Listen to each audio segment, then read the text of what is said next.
What would happen if the world's two largest airlines merged into a single colossal carrier?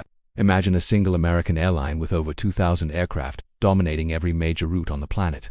It sounds like a plot from a blockbuster thriller, yet in early 2026, this very idea landed on the desk of the President of the United States. United Airlines CEO Scott Kirby reportedly suggested that his airline could join forces with American Airlines, sparking global headlines and leaving aviation analysts reaching for their calendars to confirm it wasn't April 1st. Together, United and American are the two biggest airlines in the world by available seat miles and fleet size. A merger would create a single entity controlling roughly 40% of all airline seats in the United States. The sheer scale of that number makes this one of the most audacious corporate proposals in modern aviation history and arguably in any industry.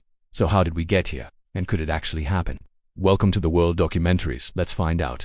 The battle for Chicago's skies. To understand the tension at the heart of this story, we need to visit one of the world's busiest airports, Chicago O'Hare International. Unlike other major U.S. airports, O'Hare does not operate under fare post slot pair limits, the strict caps that govern takeoffs and landings at places like JFK and Reagan National. Instead, the city of Chicago assigns specific gates to individual airlines and only sets minimum usage requirements.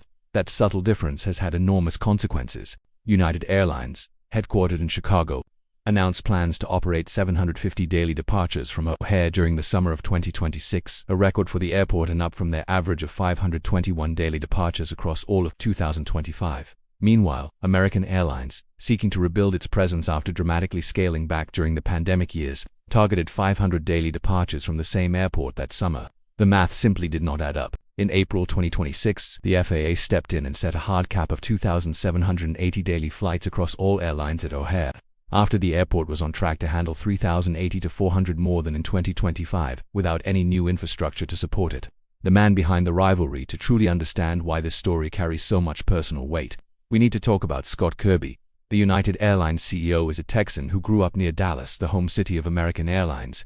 His connection to AA stretches back to 1995 when he began his career at America West Airlines. When America West was absorbed into U.S. Airways in 2005, Kirby oversaw much of that integration and was appointed U.S. Airways president in 2006. He was by any measure one of the most powerful figures in American aviation. Then came the merger of U.S. Airways and American Airlines in 2013, according to industry insiders. Kirby expected to emerge as the new CEO of the combined carrier. Instead, that role went to Doug Parker, who had actually been less senior than Kirby at U.S. Airways and America West. Kirby became American's president, but the writing was on the wall. In 2016, he left American to join United as president, and in 2020 he was named United's CEO. Since then, he has made no secret of his views. American, he has said, is not a premium airline the way United and Delta are. The rivalry is very much personal. The merger proposal heard around the world. In mid-April 2026, Bloomberg broke the story that Scott Kirby had floated the idea of a United-American merger directly to President Trump during a White House meeting on February 25, a meeting that had originally been convened to discuss plans for a revamp of Washington's Reagan National Airport.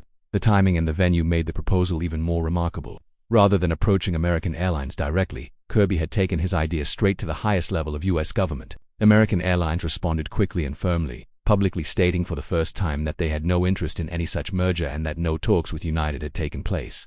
They suggested instead that a deeper partnership with Alaska Airlines, with whom they already had code-share agreements on certain international routes, would be a more sensible path forward. For a moment, it seemed like the story might die there, but the aviation world was watching closely. Because the real question was whether Kirby's proposal was entirely serious or whether it was the opening move in a much more complicated game. Why a merger would be nearly impossible, even setting aside American Airlines' rejection. The practical and regulatory barriers to a United-American merger are staggering. Together, these two carriers would control approximately 40% of all airline seats in the United States, a level of market concentration that would alarm regulators in Washington, Brussels, and capitals across the globe. Major international airports in Europe and Asia would likely object to a single massive American carrier suddenly holding enormous percentages of their valuable landing and takeoff slots.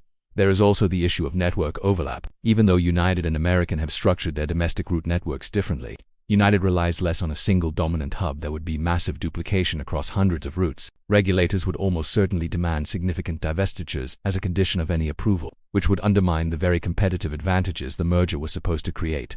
As one analyst put it, if this merger were allowed, it would be almost impossible to justify blocking any corporate merger in any industry ever again. The financial reality: who actually benefits? When Bloomberg first broke the United American merger story, the financial markets gave a very telling response. United's own shares rose briefly by just 1.5% before quickly settling back to normal. American Airlines, however, saw its stock surge by 7.6% within hours and end the day up around 8%. That gap speaks volumes. American Airlines is currently facing significant financial headwinds.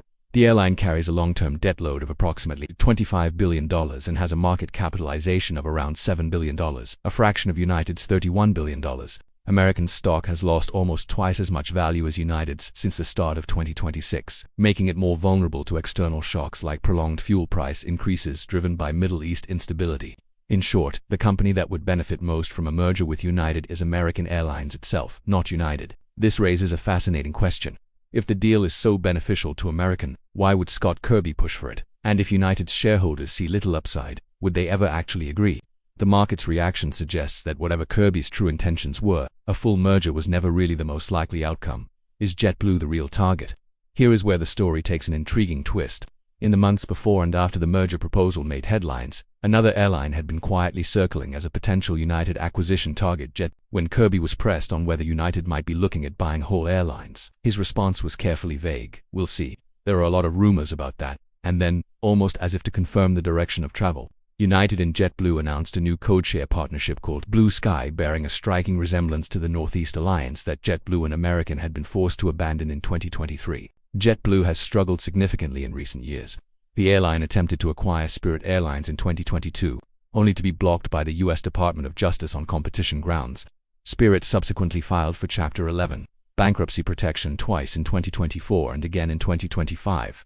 JetBlue itself carries substantial debt and has been battered by rising fuel costs. United would be attracted by JetBlue's network and its fleet, but the current financial environment makes taking on JetBlue's liabilities a risky proposition. As Breeze Airways CEO David Neeleman, who co-founded JetBlue, noted, the ongoing crisis in the Middle East and resulting fuel prices make any such acquisition far more complicated. What this all means for the future of aviation, the story of a possible United-American merger, whether serious proposal or strategic theater, reflects a broader truth about the airline industry in 2026. Consolidation is back on the table. In recent years, the regulatory environment in the United States has shifted noticeably. Alaska Airlines completed its acquisition of Hawaiian Airlines in September 2024. Shortly after, Allegiant acquired Sun Country Airlines without any objection from the Department of Justice, with the DOT actively helping to accelerate the process. These deals signal that regulators now accept that the industry may need further consolidation. To remain stable, a view, perhaps informed by the painful collapse of Spirit Airlines. Whether it is United and JetBlue, United and American, or some other combination, the pressure to consolidate will not go away.